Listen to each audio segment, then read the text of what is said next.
بسم الله الرحمن الرحیم. الحمد لله نحمده ونستعینه ونستغفره ونؤمن به ونتوکل علیه ونعوذ بالله من شرور انفسنا ومن سیئات اعمالنا من یهدی الله فلا مضل له ومن یضلله فلا هادی له ونشهد ان سیدنا ومولانا محمدا عبده ورسوله. اللهم صل على محمد وعلى آل محمد كما صليت على إبراهيم وعلى آل إبراهيم إنك حميد مجيد وبارك على محمد وعلى آل محمد كما باركت على إبراهيم وعلى آل إبراهيم إنك حميد مجيد. عرض سلام دارم و ادب و احترام خدمت همه شما خوبان و گرامیان. امیدوارم هر کجا که هستید در سایه الطاف الله متعال هر روز و هر لحظه زندگیتان زیباتر از روزها و لحظات گذشته آن سپری گردد. با شما هستیم با آیات دیگر از سوره مبارکه البقره و آیات عجیب و معانی عظیمی که در این آیات برای زندگی ما و شما نهفته است. در این برنامه برای شما عزیزان در امتداد آیات برنامه‌های گذشته آیه 62 به بعد از سوره مبارکه بقره رو به تلاوت خواهیم گرفت و بیشتر آشنا خواهیم شد با مفاهیم بالای این سوره عظیم. در آیه 62 الله متعال می‌فرماید اعوذ بالله من الشیطان الرجیم بسم الله الرحمن الرحیم ان الذين آمنوا والذين هادوا والنصارى والصابئين من آمن بالله واليوم الآخر وعمل صالحا فلهم أجرهم عند ربهم ولا خوف عليهم ولا هم يحزنون. بعد از اینکه در آیات گذشته الله متعال در وصف حال بنی اسرائیل و رفتار نادرست آنها با موسی علیه السلام و دیگر انبیای الهی که در بین آنها بودند الله متعال برای ما آیات مختلف و متعددی و داستانها و حکایت‌های متنوعی را مطرح فرمود. در پایان آیه 61 آخرین آیه‌ای که در برنامه گذشته به آن اشاره شد فرمود که ذلت، مسکنت، خواری و نیازمندی جزئی از طبع و خوی این عده شد بنی اسرائیل، به خاطر این که آنها کافر شدند با آنها برخی از انبیای الهی رو هم کشتند. الله متعال در ادامه در آیه 62 برای ما یک مفهوم بسیار والا را معرفی می‌فرماید و آن این است که خوب بودن نزد الله متعال به حسب و نسب و نژاد و طایفه و قبیله نیست. اینکه شما فرزند یکی از انبیای الهی بودید یا از نوادگان او هستی، اینکه شما نسبتی داری با یکی از اولیای خدا، اینکه شما اسم یک ولی رو با خود داری، بنی اسرائیل لقب گرفتی، بنی فلان لقب گرفتی، بنی علان لقب گرفتی، این به تنهایی نمیتواند که مشکل تو رو حل بکنه. الله متعال با هیچ کسی رابطه خویشاوندی و سببی و نسبی ندارد و الله متعال خویشاوند هیچ کسی نیست، نه رابطه نسبی دارد و نه رابطه خویشاوندی با کسی. ان اکرمکم عند الله اتقاکم، بهترین شما نزد الله متعال با تقواترین شماست. یک ندای عام دارد الله متعال، میفرماید که ان الذين آمنوا، همانا کسانی که ایمان آوردند، ان الذين آمنوا کسانی که به این کتاب ایمان آوردند، کسانی که به پیامبر قرآن کریم محمد مصطفی علیه السلام ایمان آوردند. ان الذين آمنوا، مؤمنان، مسلمانان. اینجا مراد از آمنو همه مفسرین اتفاق نظر دارند که مخاطبین قرآن و پیروان محمد مصطفی صلی الله علیه و سلم و کسانی هستند که به او ایمان آوردند. ان الذين آمنوا بمحمد، یعنی تفسیرش اینطور میشه کسانی که به محمد صلی الله علیه و سلم و قرآن ایمان آوردند. والذین هادوا، و کسانی که یهودی شدند. هادو یهودی شدند، یهودیان، یهود نامی است که به پیروان موسی علیه السلام اطلاق می شده است و امروزه هم کسانی که مدعی پیروی موسی علیه السلام هستند اونها رو یهود میگویند و آنها خودشان را یهود مینامند. یهود اسمی است که برای این عده اطلاق می شود. چرا این گروه را یهود می گویند؟ مفسرین دو دلیل ذکر کردن. گفتن که برخی گفتن برگرفته از این کلام موسی علیه السلام است که در قرآن کریم در سوره مبارکه الاعراف ذکر می شود این هدنا الیک، ما به سوی تو بازگشتیم، ما به سوی تو توبه کردیم، رجوع کردیم. هدنا الیک، ما به سوی تو آمدیم. یعنی یهود یعنی کسانی که بازگشتن، توبه کردن، به این معنا میشه با این لفظ. برخی دیگر گفتن که یهود از کلمه یهوذا گرفته شده، یهوذا یا یهودا در تعبیر دیگر، که فرزند بزرگ یعقوب علیه السلام بوده است و برادر بزرگتر یوسف علیه السلام. اولین فرزند یعقوب علیه السلام یهودا نام داشته، به این خاطر یهود می نامند اینها را و نسبت دارن با او که از نسل او بودن. و قول اول به نظر صحیح تر می رسد، ان هدنا الیک، چون موسی علیه السلام فرمود که ما به سوی تو بازگشتیم. و در ادامه ابن مطان می فهمد که والذین هدوا، کسانی که ایمان آوردن به محمد مصطفی علیه السلام، والذین هدوا، و کسانی که ایمان آوردن به موسی علیه السلام در زمان خود موسی علیه السلام، در زمان خود موسی علیه السلام، دقت بفهم. و النصارا، و نصارا، ما در فارسی میگیم مسیحیان. نصارا به پیروان عیسی علیه السلام نصارا میگویند.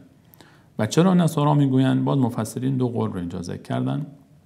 قول اول این است که از آنجایی که عیسی علیه السلام در شهری به نام ناصره زندگی میکرده است، به این خاطر پیروان او رو هم نسبت دادن به این شهر نصارا.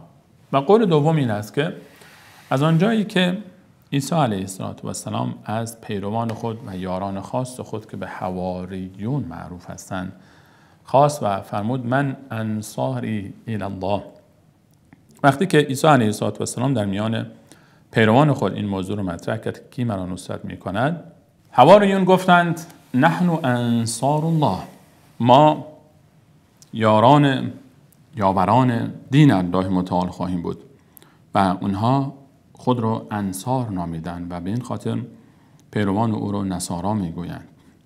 و در این آیه مراد کسانی هستند که در زمان عیسی علیه السلام به او ایمان آوردند. ان الذين امنوا والذين هدوا والنصارى والصابئین.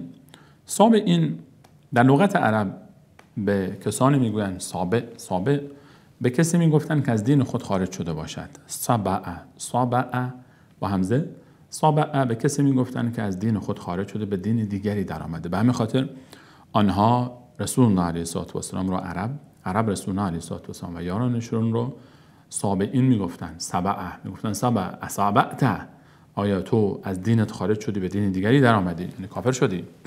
و صابئین دو گروه بودن. یک گروه پیروان، مفسرین گفتن که یعنی یک گروه پیروان ابراهیم علیه السلام بودند که اینها دین حنیف داشتند، موحدینی بودند که در زمان ایشان بودند. گروه دیگری که امروز به نام صابئه معروف هستند و هنوز هم هستند، در منطقه عراق، در سرزمین عراق زندگی میکنند. اینها کسانی هستند که خود را منتسب میدانند به یحیی علیه السلام و برخی از علما آنها را یهودیان مسیحی مینامند، یعنی بین یهود و مسیح هستند. اینا خودشون رو نسبت میدن به یحیی علیه السلام و اعتقاداتی دارن و بر این باور هستند که الله متعال به ملائکه اختیاراتی داده است که اینها در امور آسمان ها و زمین دخل و تصرف دارن، اختیارات ذاتی دارن. ارواحی هستند که اونا رو ملائکه مینامن. ارواحی هستند که این ارواح شریک ملک الله متعال هستند و در ستارگان زندگی میکنن. بر این خاطر اونها رو احترام میگذارن، ستارگان رو تقدیس و ستایش میکنن و به همین علت برخی از مترجمین یا برخی از مفسرین صابئین رو ستاره پرست ترجمه کردند و در شرح صابئین گفتن ستاره پرستان. اما قول راجح‌تر این است که صابئین پیروان اولیه انبیاء الهی بودند به مانند ابراهیم علیه السلام و سپس به مانند یهود، به مانند نصارا به انحراف کشیده شدن، از راه به در رفتن و دچار شرک و دچار خرافات و بدعات شدن. اندای متعال میفهمد اولین گروه یهود که به موسی علیه السلام ایمان آوردن، اولین گروه نصارا که به عیسی علیه السلام ایمان آوردن، اولین گروه کسانی که به ابراهیم علیه السلام ایمان آورده بودند و کسانی که به محمد مصطفی علیه السلام ایمان دارند که در ابتدا ذکر شد، من آمن بالله. از این 4 دسته، پیروان محمد علیه السلام، پیروان موسی، پیروان عیسی، پیروان ابراهیم علیه السلام، هر کسی که من آمن بالله، دوباره تاکید می شود به ایمان به الله متعال، ایمان می آورد به الله متعال و الیوم الاخر و به روز قیامت. وقتی میگم روز قیامت، یوم الاخری، یوم الاخر یعنی روز دیگر، آخر یعنی دیگر، یک آخر داریم، یک آخر داریم. آخر یعنی پایان، آخر یعنی دیگری، یوم الاخر دنیای دیگر، سرای دیگر، زندگی قیامت. و در یوم الاخر یک مجموعه ای از اتفاقات داخل می شود. از مرگ بگیرید، از حساب کتاب بگیرید، از قبر بگیرید، از صحرای محشر بگیرید، از حساب کتاب بگیرید، از پل صراط بگیرید، از بهشت و دوزخ بگیرید، همه اینها رو در بر میگیره. یوم الاخر وقتی میگیم یعنی هر چیزی که بعد از مرگ اتفاق میفته. برای یک انسان همه اینها در مفهوم یوم الاخر سرای دیگر مراحل مختلفی داره، ایستگاه‌های مختلفی داره که همه اونها در مفهوم یوم الاخر داخل است. من آمن بالله، اون کسی که ایمان بیاورد به الله متعال و الیوم الاخر، ایمان بیاورد به الله متعال. کدام ایمان؟ چه ایمانی؟ ایمانی که قرآن معرفی میکنه. مثلا در پایان همین سوره مبارکه بقره ما داریم که الله متعال میفهمد آمن الرسول، رسول ایمان آورده. چگونه ایمانی آورده؟ آمن الرسول بما انزل الیه من ربه والمؤمنون، رسول محمد مصطفی علیه السلام ایمان آورده به آنچه که از سوی الله بر او نازل شده، قرآن کریم و هر آنچه در قرآن است. والمؤمنون، و همچنین مؤمنون هم ایمان آوردن به آنچه که رسول الله علیه السلام ایمان آورده. کلون، همه اینها ایمان آوردن. کلون آمنه، همه ایمان آوردن بالله و ملائکته و کتبه و رسوله لا نفرق بین احد من رسوله. خوب دقت بفهمید.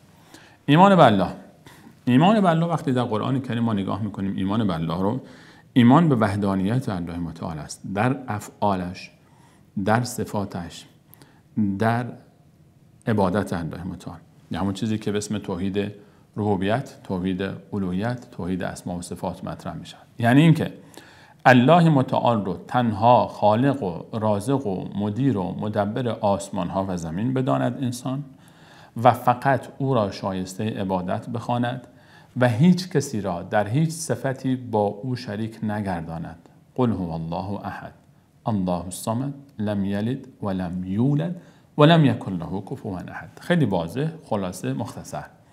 الله واحد احد است در افعالش، در صفاتش، در ذاتش، در هر آن چیزی که به او منتسب است. و الله الصمد بی نیاز است، در هیچ چیزی به هیچ کسی نیازمند نیست و همه در هر چیزی به او نیازمند. الله الصمد معناش اینه. لم یلد و لم یولد، نه زاییده شده است و نه زاده است، نه پدر مادر کسی است، نه پدر کسی است، نه کسی فرزند اوست. لم یلد و لم یولد، نه خودش فرزند کسی است، نه کسی فرزند اوست. خیلی معنی سادهش این میشه. ولم یکن له کفوا احد، و هیچ کسی در هیچ صفتی با او شریک نیست، همتایی ندارد. آن ایمانی که اینجا الله متعال برای ما ذکر می‌فرماید این ایمان است، ایمانی خالی از شرک. من آمن بالله، ایمان به الله، ایمان به ملائکه، ایمان به کتاب‌های آسمانی. ایمان وقتی میگیم به کتاب‌های آسمانی یعنی اینکه اصل تورات از جانب الله بوده است، اصل انجیل از جانب الله بوده است، قرآن کریم از جانب الله متعال است. من گفتم اصل تورات چون توراتی که الان هست تورات اصلی نیست. گفتم اصل انجیل چون اصل انجیل، الان ما 5 تا انجیل داریم در کتاب مقدسی که در هر کلیسایی از مسیحیان یافت می شود. شما بروید در هر کلیسای از مسیحیان که پیدا بکنید، همین طوایفشان، کتاب مقدس از اونها طلب بکنید. به زمان فارسی هم دارن. 2 بخش داره، عهد قدیم و عهد جدید. عهد جدید چند تورات در او هست، چند انجیل در او هست. 4 انجیل در او هست. 4 انجیل هست. انجیل متی هست، انجیل یوحنا هست، انجیل مرقس هست، انجیل لوقا هست. انجیل پنجمی هم هست که کلیساها با آن فعلا باور ندارن، به نام برنابا. 5 تا انجیل هست. وقتی شما 5 تا انجیل داری، خب کدوم انجیل عیسی علیه السلام است؟ چطور باور بکنم که این 5 انجیل همان انجیلن؟ 5 انجیلی که تفاوت دارن در هم، تفاوت دارن با هم که 5 تا شدن، یکی نیستن. 5 تا هست چون 5 تا روایت مختلف هست، چون کلماتی در این است که در اون نیست، تضادهایی در این و با اون هست، تفاوت‌هایی در این با اون هست که شده 5 تا. و اصل تورات، اصل انجیل و قرآن کریم که هیچ دستکاری نشده، یکی بیشتر نیست، همه از جانب الله متعال است. این رو باید ایمان داشته باشه طرف. وقتی میگوید اینجا الله متعال، اون یهودی، نصارا، مسیحی اگر ایمانی آورد بر الله متعال، این گونه ایمانی و به روز آخرت و عمل صالحا، عمل صالح انجام داد، فلهم اجرهم عند ربهم، پس اجر و پاداششان نزد پروردگار محفوظ است. ولا خوف علیهم، هر کسی که ایمان بیاورد، ایمانی که الله متعال معرفی کرده و عمل صالح انجام داد. ایمان تنها به کافی نیست. این نیست که فقط ایمان داشته باشه انسان، باور داشته باشه. خب من قبول دارم ارکان ایمان رو، ایمان به الله، ایمان به ملائکه، کتاب‌های آسمانی، پیامبران الهی، ایمان به روز آخرت، قضا و قدر الهی، 6 رکن ایمان رو کسی بگه من قبول دارم، اینا رو قبول دارم، اما عمل صالح نداشته باشد، آیا بهش می‌رود؟ بوی بهش را نخواهد برد. اگر تنها ایمان داشتن به ارکان الهی کافی باشد، خب ابلیس هم این چیزا رو داره. ابلیس هم الله متعال رو قبول داره، قبول داره. خودش گفت خلقتنی من نار و خلقته من طین، تو من از آتش آفریدی و انسان رو از طین. ابلیس هم قبول دارد. ملائکه رو که اصلا با ملائکه بود، در جمع ملائکه بود. پیامبران الهی هم یقین داره پیامبر الهی هستن. قرآن رو یقین داره که کتاب آسمانی است. قیامت رو هم قبول داره که حساب کتابی است. خودش گفت انظرنی الی یوم یبعثون، یا رب منو تا روز قیامت اجازه بده. همه اینها رو قبول داره.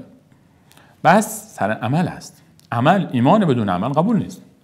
و عمل صالحا فلهم اجرهم عند ربهم، هر کسی که ایمانی بیاورد که قرآن معرفی کرده، خالی از هر گونه شرک، با این اصولی که ذکر شد، عمل صالح انجام دهد، فلهم اجرهم. عمل صالح هم عملی است که سنت رسول علیه السلام معرفی کرده. 2 شرط دارد عمل صالح. یکی مطابق با سنت رسول علیه السلام و خارج از بدعت است، خالی از هر گونه بدعت. دوم، اخلاص در اوست و شرک در اون نیست. عملی که در اون اخلاص نداشته باشد کسی، ریاکاری باشد، قابل قبول نیست. و عملی که اخلاص دارد اما مطابق با سنت نیست، بدعت در اوست، باز هم قابل قبول نیست. عمل مطابق با سنت به همراه با اخلاص، این کار رو انجام داد، فلهم اجرهم عند ربهم، پروردگار، نزد پروردگار محفوظ است اجر و پاداشش. ولا خوف علیهم، نه ترسی از آینده دارد، ولا هم یحزنون، نه ناراحتی و حزنی برای گذشته دارد. خوف عادتاً برای آینده است، چون انسان میترسه، از آینده میترسه. و غم برای گذشته است، آنچه که رفته است. الله متعال اینجا خوف رو مقدم بر غم کرد، چون نگرانی از آینده، ترس از آینده همیشه بیشتر انسان رو مشغول میکنه تا ناراحتی بر گذشته. برطرف شدن ترس از آینده مهمتر است تا غم نخوردن برای گذشته. به همین خاطر الله متعال میگه ولا خوف علیهم ولا هم یحزنون، نه در لحظه مرگ ترسی برای آنهاست، نه بعد از مرگ، نه در صحرای محشر، نه در بهشت، و نه ناراحتن برای گذشتهشون. الله متعال همه گناهانشان را میبخشد، بلکه تبدیل به نیکی ها میکند. این ترجمه ابتدایی آیه است. خب یک نکته مهمی رو اینجا اشاره بکنیم. این آیه اشاره دارد که کسانی که محمد مصطفی علیه السلام ایمان آوردند و عمل صالح انجام میدهند، کسانی که موسی علیه السلام ایمان آورده بودند و عمل صالح انجام دادند در زمان خود موسی علیه السلام و بعد از او تا قبل از آمدن عیسی علیه السلام، و کسانی که به عیسی علیه السلام ایمان آوردند و عمل صالح انجام دادند، و کسانی که به ابراهیم علیه السلام ایمان آورده بودند و عمل صالح انجام دادند، اینها بهشتی‌اند. در جنت از اتباع نوح علیه السلام، پیروان نوح علیه السلام، پیروان ابراهیم علیه السلام، پیروان موسی علیه السلام، پیروان عیسی علیه السلام، پیروان تمام انبیاء الهی وجود دارد، مگر پیامبری که هیچ امتی نداشته است. اما بعد از آمدن محمد مصطفی علیه السلام، آیا این آیه الان برخی ناآگاهان از آیات کلام الله مجید یا برخی از مغرضین بگوییم، گروه دوم، این گونه برداشت میکنن از این آیه که ببینید قرآن گفته یهودی هم بهشت میرود، مسیحی هم بهشت میرود، صابئی هم بهشت میرود، فقط کافی است که به اعتقاد خودش پایبند باشد. این برداشت و تدلیس از این آیه است. این آیه گفته است که کسی که به موسی ایمان داشته، این عمل صالح انجام داده، به عیسی ایمان داشته، عمل صالح انجام داده و به ابراهیم ایمان داشته، عمل صالح انجام داده علیهم السلام بهشتی است. اما مطلق یهودیان، مطلق مسیحیان فعلی مخاطب قرآن رو نمیگوید. ما در قرآن کریم کلمه یهود و نصارا چند گروه هستند. ما یهودیان زمان موسی داریم و من قوم موسی امتون یهدون بالحق و به یعدلون. و من قوم موسی امتون یهدون بالحق، یکی از کلماتی که برای خود لفظ یهودت استفاده میشه همین آیه است. در سوره مبارکه اعراف الله متعال میفهمند از قوم موسی امتی بودن یهدون بالحق، به حق راه یافتند و به یعدلون و در حد وسط با عمل میکردند و پایبند حق بودند. ما در بین عیسی علیه السلام و پیروان عیسی علیه السلام ما حواریون را داریم که یاران خاص او بودند، با ایمان آوردند، اینها بهشتی هستند، در این بحث نیست. اما در همین قرآن کریم ما طوایف یهودی داریم که الله متعال میفرماید که وقالت الیهود عزیر ابن الله، برخی از یهودیان گفتند که عزیر پسر الله است. وقالت النصارى المسیح ابن الله، مسیحیان نصارا گفتند مسیح پسر الله متعال است. ذلك قولهم بافواههم، این کلامش که خودشون از پیش خودشون در آوردن. یضاهئون قول الذين كفروا، شبیه قول کفار است، دقیقاً همون چیزی که کفار میگن اینها میگن. قاتلهم الله ان یؤفکون، الله اینها را بکشد. هم یهودیان و مسیحیانی که این حرفا رو میزنن اینها چگونه منحرف شدند؟ و الله متعال میفرماید لقد کفر الذين قالوا ان الله ثالث ثلاثه، کافر شدن کسانی که میگن خدا یکی از سه تا خداست. لقد کفر الذين قالوا ان الله هو المسيح ابن مریم، کافر شدن کسانی که گفتن الله مسیح پسر مریم است. کافر شدن کسانی که این حرف رو زدن. الله متعال اونها را صراحتاً کافر مینامد. کسی که بگوید عیسی پسر الله است، کسی که اعتقاد به سه خدایی داشته باشد، کافر شدن. اینا صراحتاً الله متعال میفهمد اینا کافر شدن. و ما آیات مختلف دیگری در قرآن کریم داریم که اشاره به این دارد که یهودیان و مسیحیان بعد از نزول قرآن کریم و بعد از رسالت محمد مصطفی صلی الله علیه و سلم دیگر مسلمان گفته نمیشوند. ان الدین عند الله الاسلام، الله متعال میفرماید دین در نزد الله متعال اسلام است. از زمان آدم علیه السلام تا محمد مصطفی علیه السلام یک دین بوده است. اصول اعتقاد، اصول عبادت و اصول اخلاق یک چیز بوده است. و در سوره مبارکه آل عمران میفرماید و من یبتغی غیر الاسلام دینا، در آیه 85، هر کسی غیر از اسلام دینی برگزیند فلن یقبل من، هرگز از او قبول نمی شود و هو من الاخره من الخاسرین، در آخرت از جمله زیانکاران است. اسلام رسالتی است که همه انبیاء الهی داشتند. اصول توحید نزد همه اینها یکی بوده است. اگر کسی مسیحی واقعی، یهودی واقعی باشد بله به جنت می رود، عمل صالح انجام دهد. اما یهودی واقعی کیست؟ مسیحی واقعی کیست؟ الله متعال میفرماید در تورات وصف محمد مصطفی علیه السلام آمده است. الله متعال میفرماید در انجیل وصف محمد مصطفی علیه السلام بر کیانانش حتی آمده است. هر پیامبری که آمده است به پیامبر بعد از خود بشارت داده است. اگر یهودی واقعی امروز وجود دارد، چرا نباید به عیسی علیه السلام باور داشته باشد؟ چرا نباید به محمد مصطفی علیه السلام باور داشته باشد؟ چرا نباید انجیل و قرآن را به عنوان کتاب آسمانی قبول بکند؟ کدام یهودی امروز قبول دارد که انجیل هم کتاب آسمانی است؟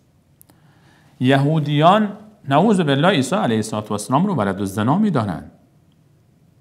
به همین خاطر قرآن کریم می‌فرماید و به قولهم و کفرهم علی مریم بهتانا عظیما، کفر اینها به مریم بهتان عظیم زدن و مریم رو نعوذ بالله متهم کردن به زنا. عیسی رو زنازاده می‌دانند یهودیان عیسی علیه السلام را زنازانه می‌دانند. و قولهم انا قتلنا المسیح عیسی ابن مریم رسول الله، ما کشتیم عیسی پسر مریم رو که مدعی بود رسول الله است. اینها اصلا یهودیان، چطور یهودی که یهودیان اگر دینشان برحق باشد الان یهودی ها به بهشت بروند، الان هم یهودی که یهودی از پایبند باشد به کتاب‌های خودش اگر قرار باشه الان به بهشت بروند، خب چرا رسول الله علیه السلام با یهودیان در مدینه جنگیده است؟ یهودیان زمان رسول الله در مدینه، بنی نذیر، بنو قریظه، بنو قینقاع، اونها که پایبندتر بودن به تورات از یهودیان صهیونیست امروز و از غیر یهودیان صهیونیست. اونها پایبندتر بودن یا یهودیان امروز؟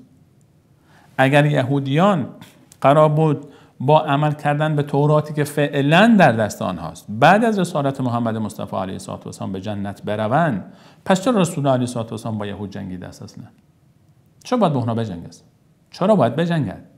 جهاد با یهود در مدینه با بنی قریظه، با بنی قینقاع، غزوه بنی قینقاع، غزوه بنی نضیر، غزوه بنی قریظه، فتح خیبر، همه با یهود است.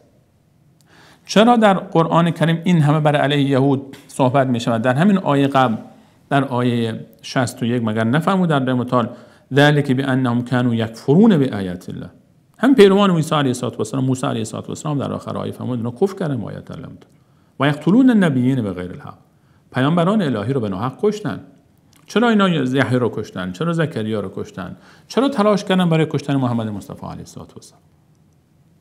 آیا امکان دارد فردی بهشتی تلاش کنند برای قتل رسول الله علیه السلام؟ مگر یهود بنی نضیر نقشه ترور رسول الله رو عملی هم کردن ولی آخرش به نتیجه نرسید. در همون لحظه آخر رسول الله بلند شد، سنگ آسیاب روی سر مبارکش نیفت.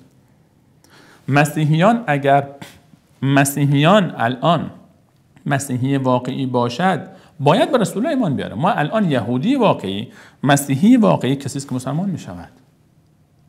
همونطوری که در زمان رسول الله علیه السلام عبدالله ابن سلام از علمای بزرگ یهود منتظر ظهور رسول علیه السلام بود. وقتی رسول آمد چند تا سوال ازشون پرسید و شهادت داد و گفت که من شهادت میدم شما پیامبر آخر زمان و بهشان ایمان آورد. اگر مسیحی واقعی وجود داشته باشد باید به رسول ایمان بیاورد. اگر یهودی واقعی وجود داشته باشد باید به رسول ایمان بیاورد. و اگر کسی یکی از پیامبران الهی را قبول نداشته باشد مسلمان نیست. در ایمان به الله، ایمان به ملائکه، ایمان به کتاب‌های آسمانی، ایمان به پیامبران الهی که جز ارکان ایمان است، در حدیث جبریل علیه السلام شرح مفصل آمده و در آیات قرآن ذکر شده صراحتاً اینها جز ارکان ایمان است که آیات قرآن آمده. آمن الرسول بما انزل الیه من ربه والمؤمنون کل آمن بالله و ملائکته و کتبه و رسله همه پیامبران الهی. ما مسلمانان اگر کسی یک پیامبر الهی رو قبول نداشته باشه اون رو مسلمان قبول نداریم اصلا. کسی بگه لوط علیه السلام پیامبر الهی نبوده کافر میشه. کسی بگه داوود پیامبر الهی نبوده کافر میشه.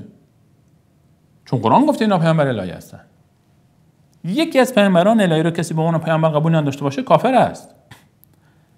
الله متعال درباره عاد میفهمد کذبت عاد المرسلین، قوم عاد پیامبران را تکذیب کردند در حالی که عاد فقط یک پیامبر رو تکذیب کردند.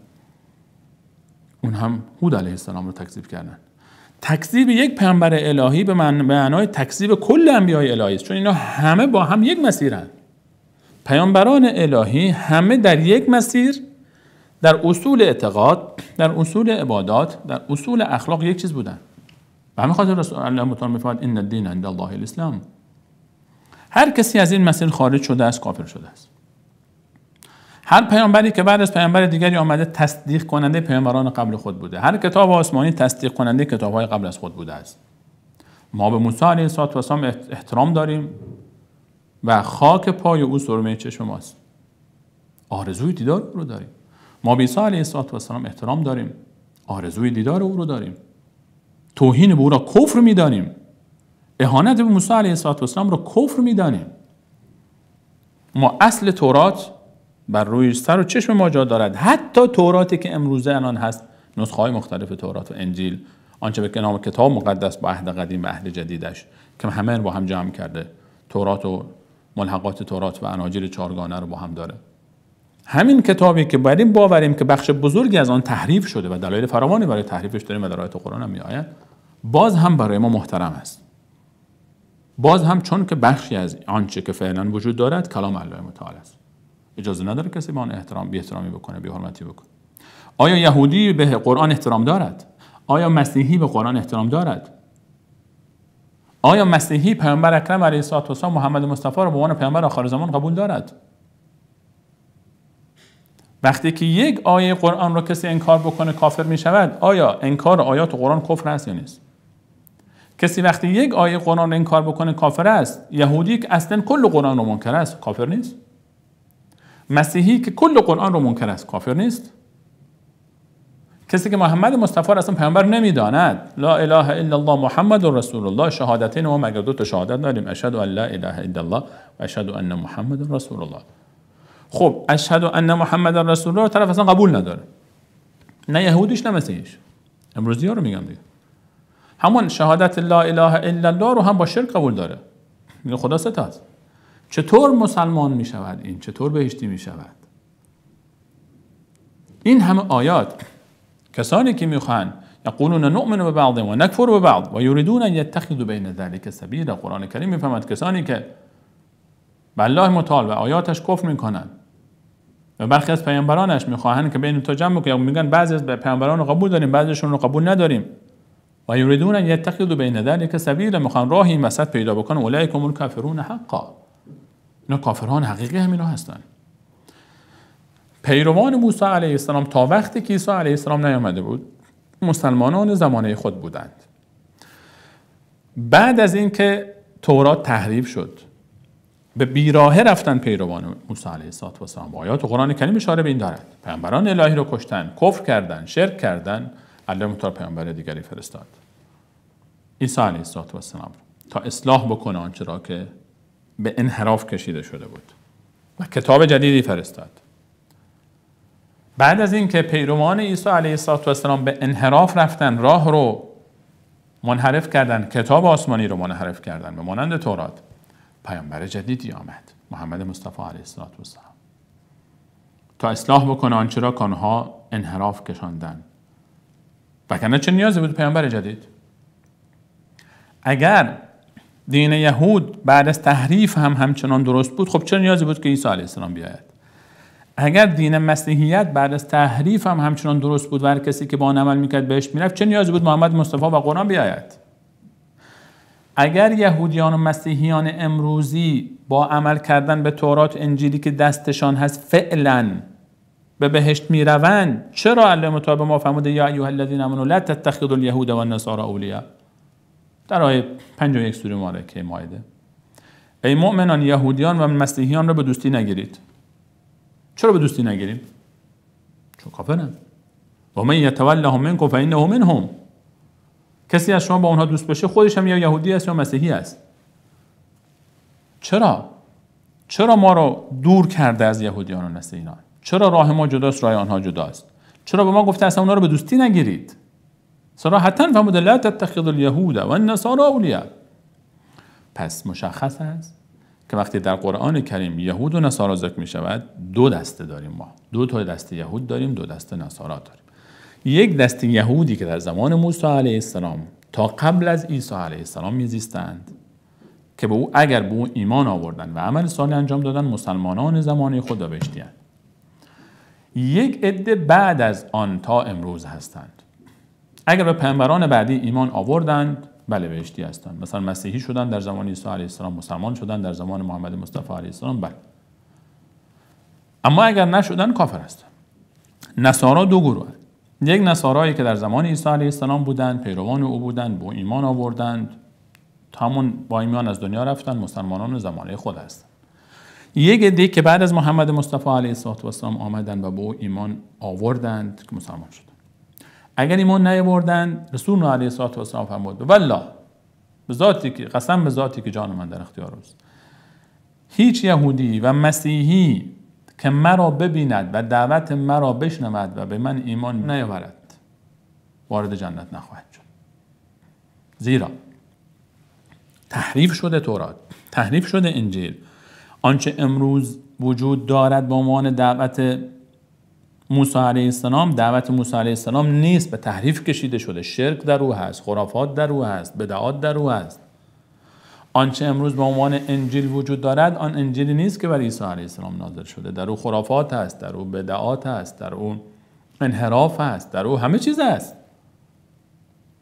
نمانده اصل اون. اگر اصل تورات میمان خب نیازی به انجیل نبود. اگر اصل انجیل باقی میمان نیازی به قرآن نبود. رسالت ادامه پیدا میکرد دیگه. تحریف تورات انجیل رو داشت، تحریف انجیل و تورات قرآن رو داشت و قرآن رو الله متعال اجازه نداد تحریف شود. انا نحن نزلنا الذکر و انا له لحافظون.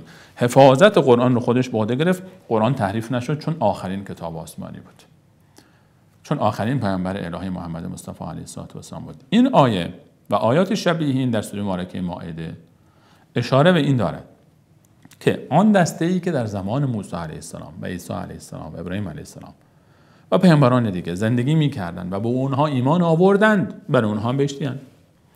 اما بعد از رسالت محمد مصطفی علیه السلام، ان الذين آمنوا، مؤمنان، کسانی که ادعای اسلام دارن، کسانی که ادعای یهودیت دارن، ادعای مسیحیت دارن، ادعای پیروی ابراهیم علیه السلام رو دارن، هر کسی که به الله ایمان آورد آنگونه‌ای که شایسته ایمان به الله متعال است، بدون شرک، بدون هیچ گونه خرافات، بدعات، و به روز آخرت به ملائکه ایمان بیاورد، به رسول ایمان بیاورد، بعد هر مسیحی که الان به رسول ایمان بیاورد، محمد مصطفی علیه السلام به قرآن ایمان بیاورد، مسلمان میشه دیگه، یهودی نیست دیگه، مسیحی نیست دیگه، سابعین نیست. این آیه اشاره به اون نسل اول یهودیان دارد، پیروان موسی علیه السلام، نسل اول مسیحیان دارد، پیروان عیسی علیه السلام، و نسل اول پیروان ابراهیم علیه السلام و همه انبیای دیگر. آنها بله، آنها در جنت هستند، شکی در این نیست، اگر ایمان آوردن و عمل صالح انجام دادن. بعد از محمد مصطفی علیه السلام و قرآن کریم، هر کسی که الان از بعد از رسول الله علیه السلام تا به امروز و تا قیامت به قرآن ایمان نیاورد، محمد مصطفی رو به عنوان پیامبر آخر زمان قبول نکند، قرآن کریم رو به عنوان دین کتاب آسمانی آخر قبول نکند و ایمان نیاورد، مسلمان نیست.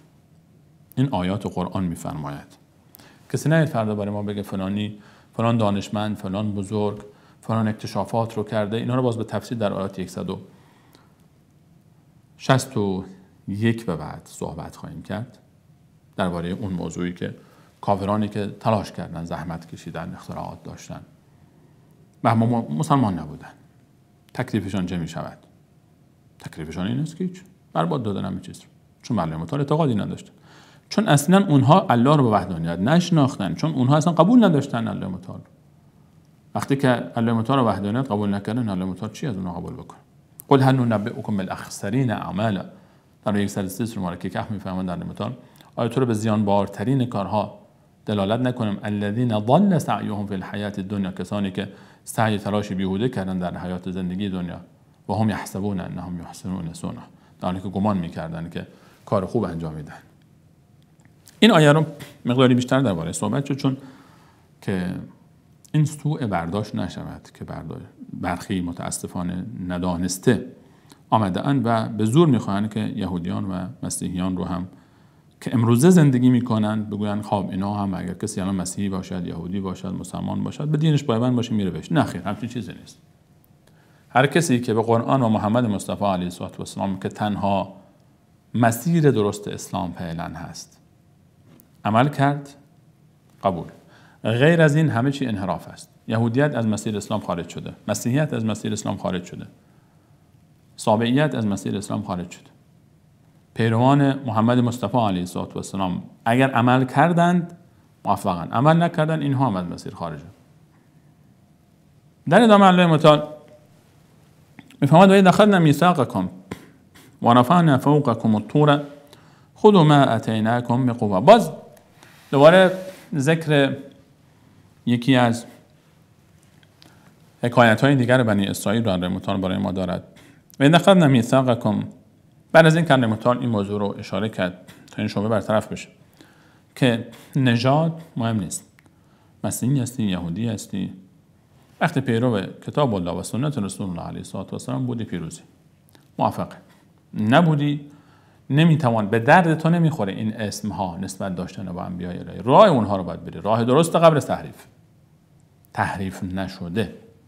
یکی از نعمت‌های دیگر رو الله متعال ذکر می‌فرماید و اذ اخذنا میثاقکم، ای بنی اسرائیل یاد آورید اون لحظه‌ای که من از شما عهد و پیمان گرفتم. عهد و پیمانی که الله متعال از اونها گرفته چی است؟ ببینید این آیه هم خب در امتداد آیه قبل باز تایید همون چیزی است که ما گفتیم. الله متعال از بنی اسرائیل، یهود و نصارا عهد گرفت. اون عهد چی است؟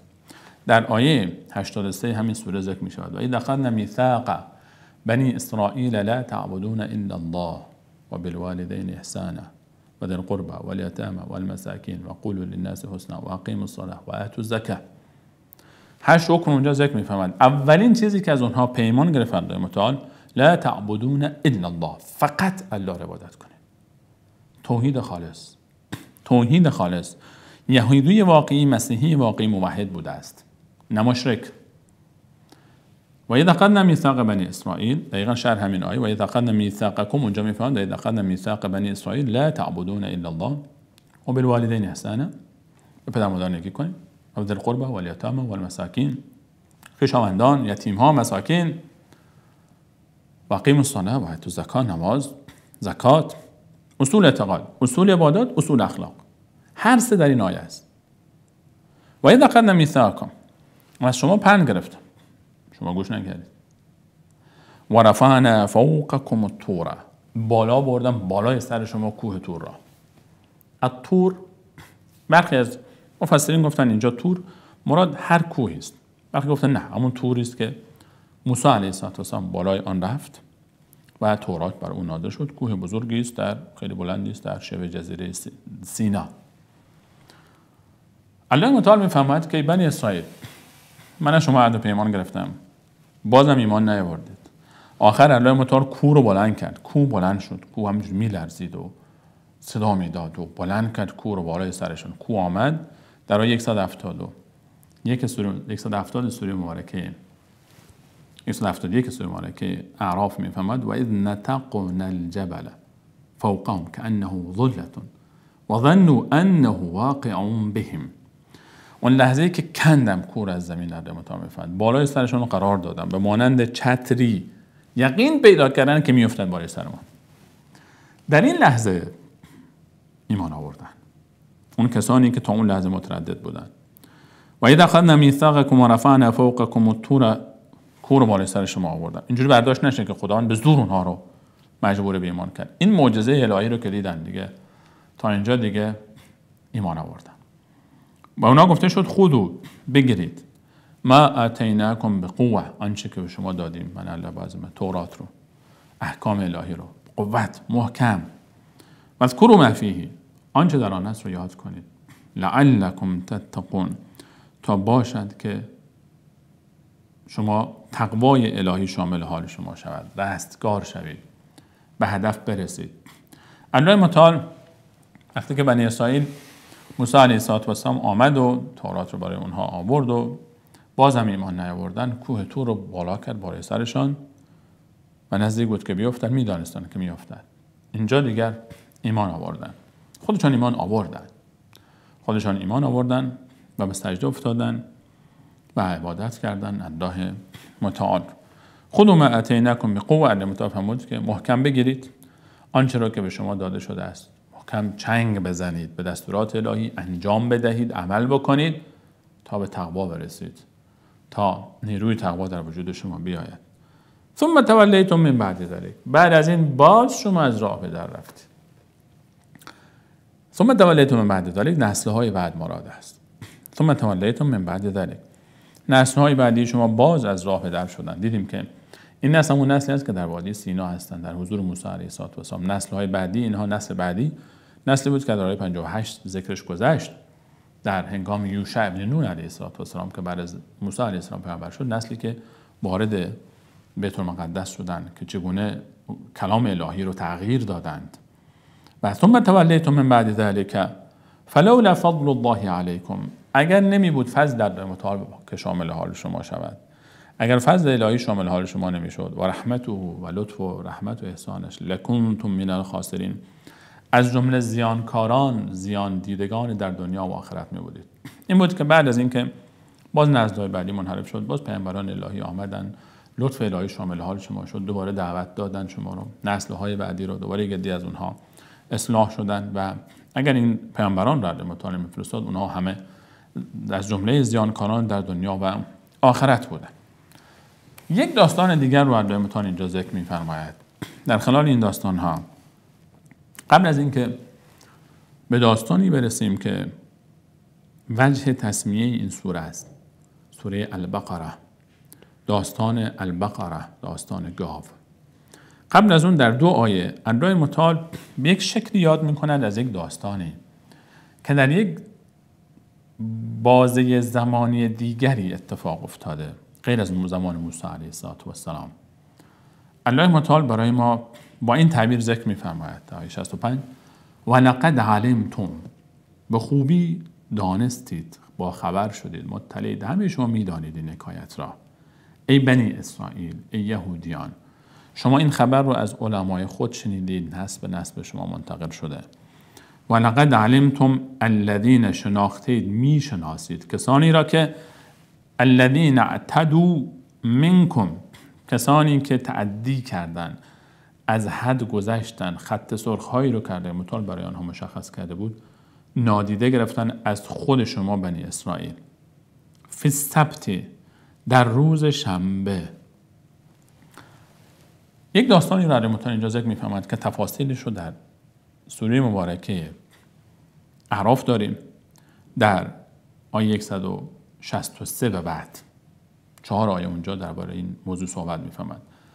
اونجا می‌فرماید واسألهم عن القرية التي كانت حاضرة البحر بپرس از آنها درباره آن قریه‌ای که شهری منطقه‌ای که لب ساحل بود حاضرة البحر شهر ساحلی. این داستان مفسرین گفتن در زمان پیامبری داوود علیه السلام اتفاق افتاده است. این داستان از داستان‌های زمان موسی علیه السلام نیست. در زمان داوود علیه السلام که یکی از پیامبران بنی اسرائیل است شهری در ساحل دریای سرخ حالا شمال دریای سرخ نام‌هایی ذکر کردن. قرآن کریم برای ما نام نبرده از این شهر و نیاز نیست که ذکر بشود. مهم اون درسی است که در این حکایت است. شهری که الله متعال می‌فرماید در سوره اعراف حاضرة البحر اذ تأتیهم حیتانهم یوم سبتهم شرعا و یوم لا یسبتون لا تأتیهم. روز شنبه ماهی ها به وفور می آمدند آشکارا و واضح جلوی چشمشان لب ساحل و یوم لا یسبتون لا تأتیهم. روزهای دیگر رفته که شنبه نبود اصلا ماهی نبود. داستان از این قرار است که عده‌ای از بنی اسرائیل در زمان موسی علیه السلام آمدن گفتن که موسی جان روزی برای ما اختصاص بده که ما در آن روز خود را فارغ کنیم برای عبادت فقط برای عبادت بشینیم و الله را عبادت کنیم. موسی علیه السلام فرمود روز جمعه بهترین روز هفته. رسول الله علیه السلام هم فرمود روز جمعه بهترین روز شماست و دلایل ذکر فرمود در آن.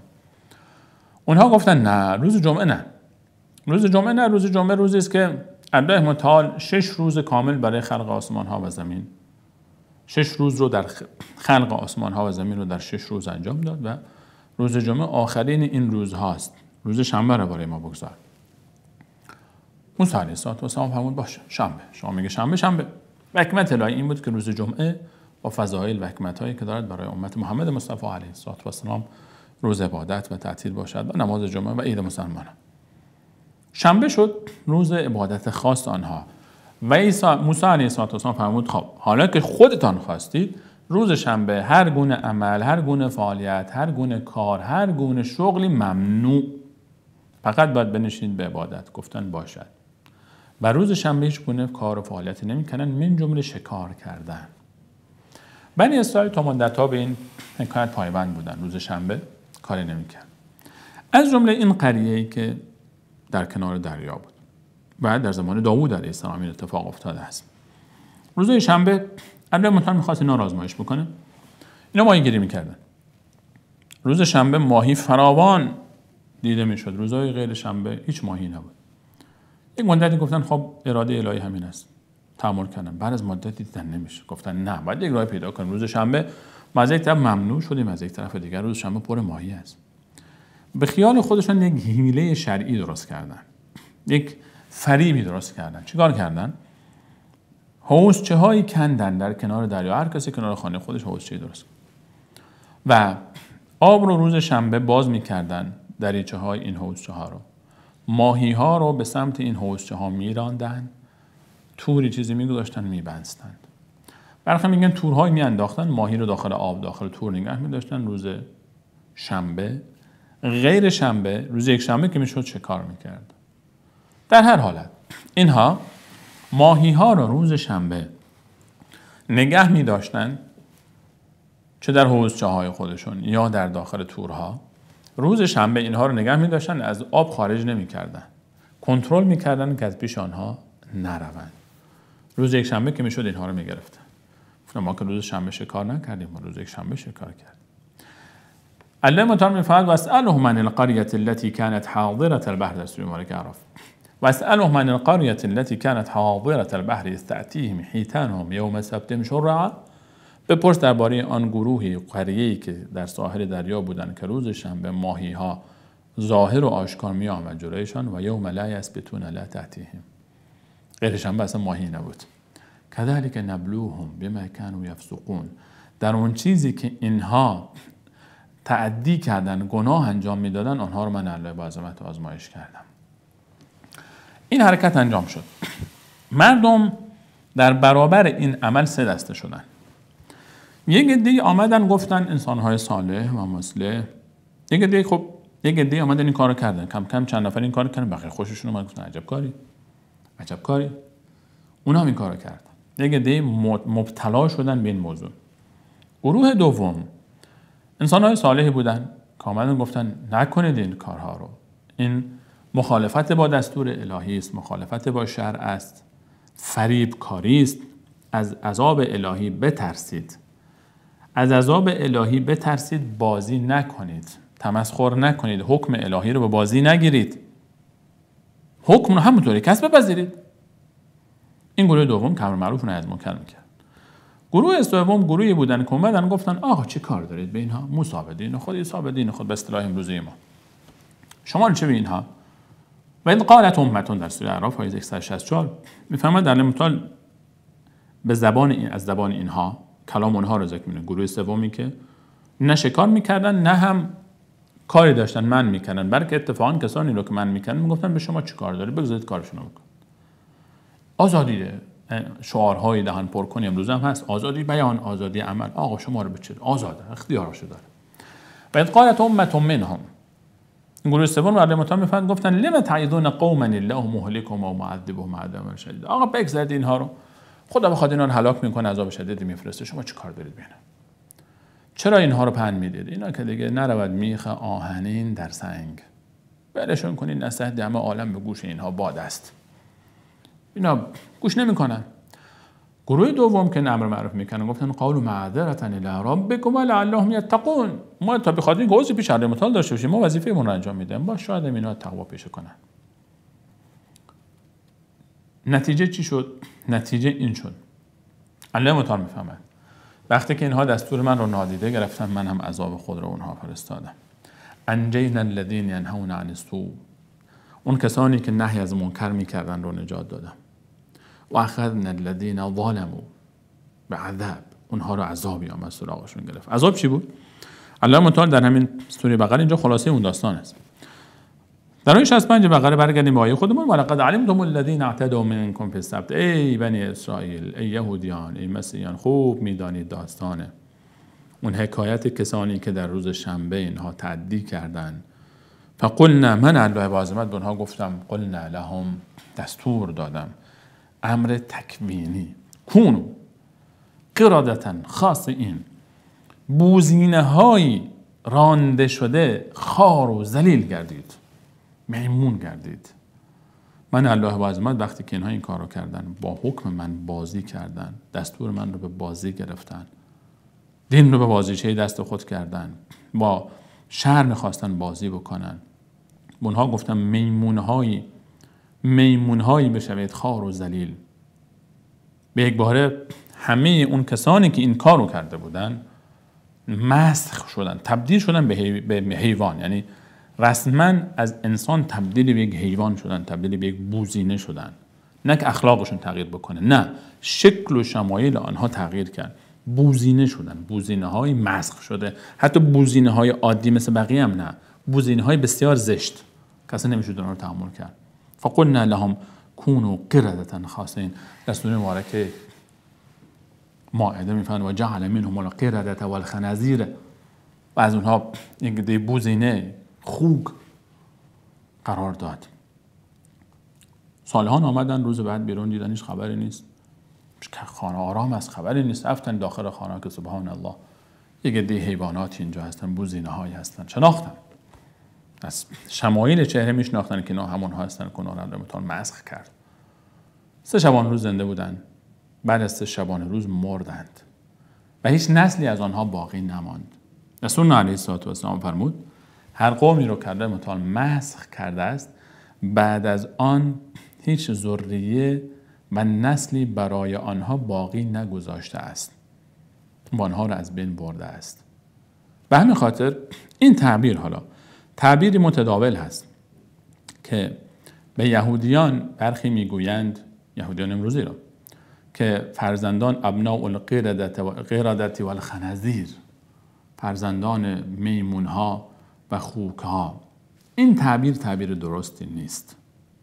این تعبیر درستی نیست. زیرا اون کسانی از بنی اسرائیل که تبدیل به حیوان شدند از بین رفتند و رسول الله علیه السلام فرمود در حدیث صحیح نسلی از آنها باقی نمانده است. نسلی، قومی که مسخ می شوند، نسلی از آنها باقی نمی ماند و آنها بعد از 3 روز از بین رفتند. این تعبیر استفاده کردنش از لحاظ شرعی تعبیر درستی نیست، چون اون کسانی که مسخ شدن از بین رفتن، اون حیوانات، اون میمونها، اون خوکها از بین رفتن. و رسول الله علیه السلام هم فرمود میمونها و خوکها خود جنس حیوانات میمون و حیوانات خوک قبل از آنها بودند، اونها از بین رفتن. و یک عذابی از تمام متاب بود برای کسانی که با احکام الهی بازی میکنند، احکام رو تغییر میدن. شراب، آقا شراب چیست؟ نوشیدنی روحی است. ربا، آقا این دستمزد بانکی است، این سپرده است. اسمها رو تغییر میدن، اسمها رو تغییر دادن.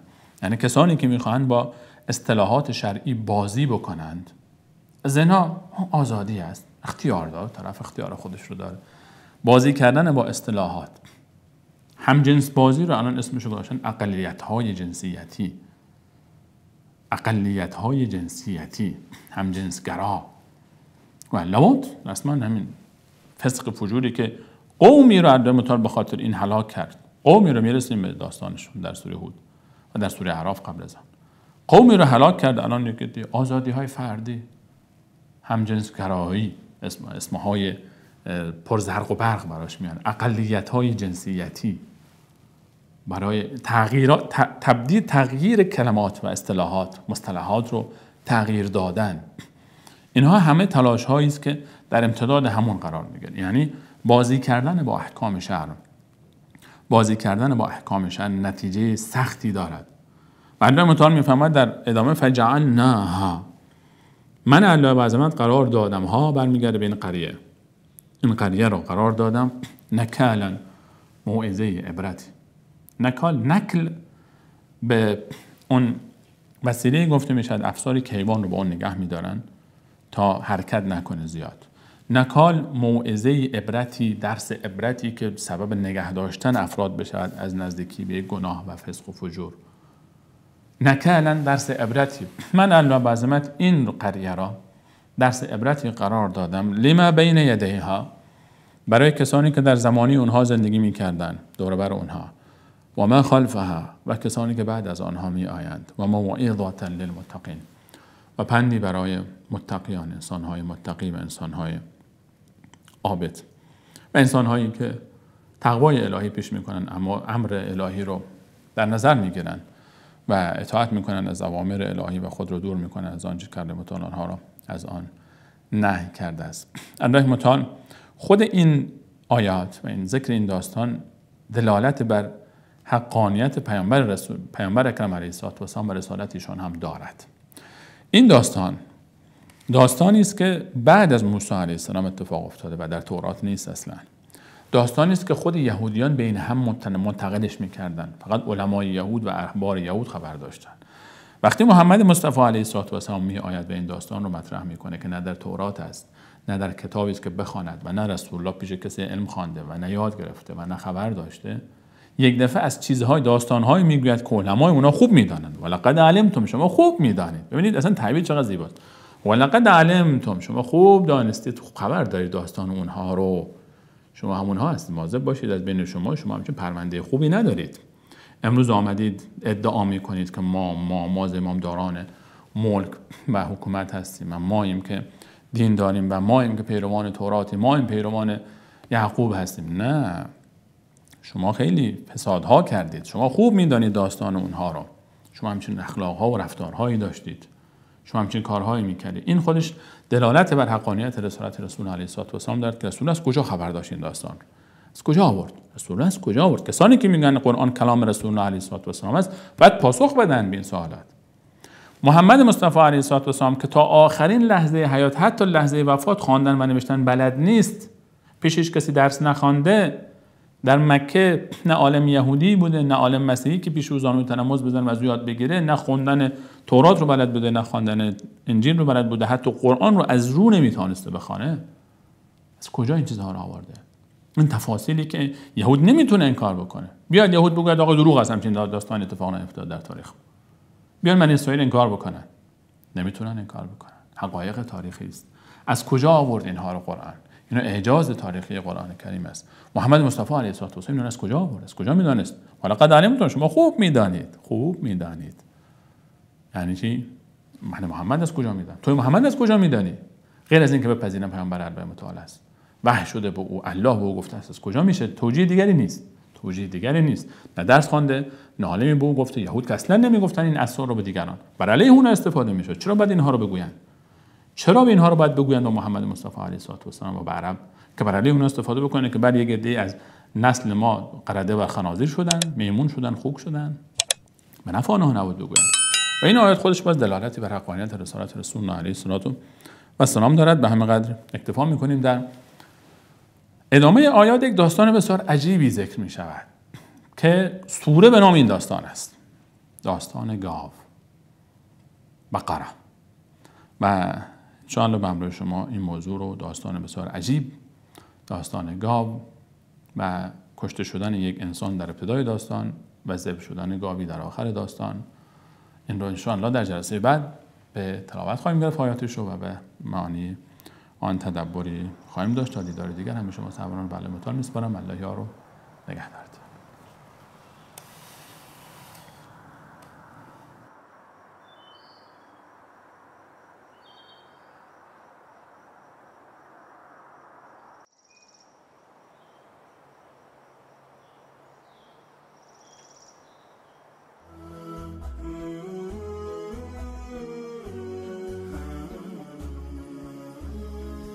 عزیزانی که مایل به دریافت این برنامه جهت پخش در کانال‌های خود هستند، با راه‌های ارتباطی زیر مکاتبه نمایند.